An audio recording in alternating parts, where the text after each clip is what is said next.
Red bean, sir. Lalo na Chinese New Year. Isang red bean. mm. Isang red bean daw.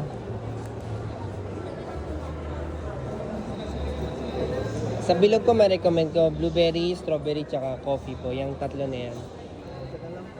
Isang blueberry. Isang blueberry daw. 260 lang po lahat.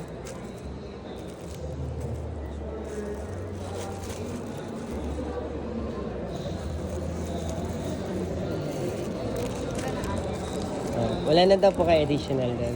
Sige po.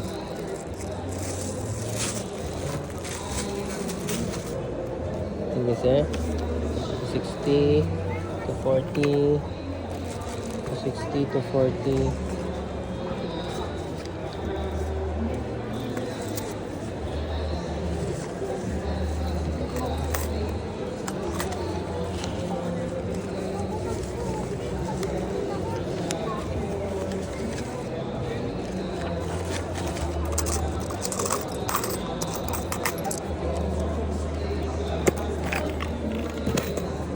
Sir, 240 po. Thank you.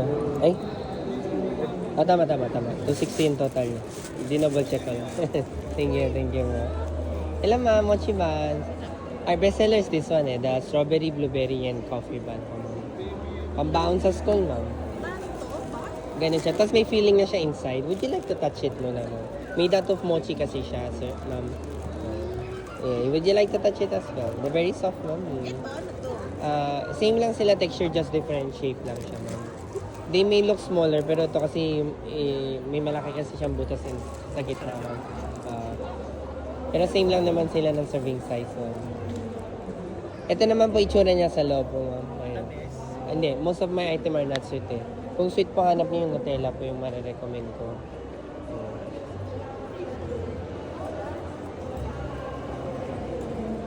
Ganun din to, mochi din. Yes po ma'am. Ganito po itsura niya. Kunyaring tinuro niyo black sesame na may mochi, peanut butter na mochi.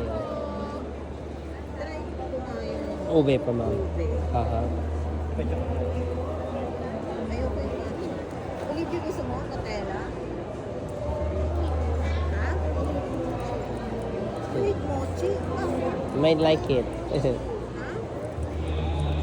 Hindi, just like bread lang din siya. Oo. Tapos meron siyang ano sa loob. Or maybe after you buy ma'am, you can let her try some, di ba? Pag nagustuhan niya, balikan niya na lang yung ibang flavor. Yan na lang ube ako. Sige po. Ikaw sir, yung matcha ba sa'yo? Sige, ube daw, ube. Isang ube daw. 120 lang po ma'am.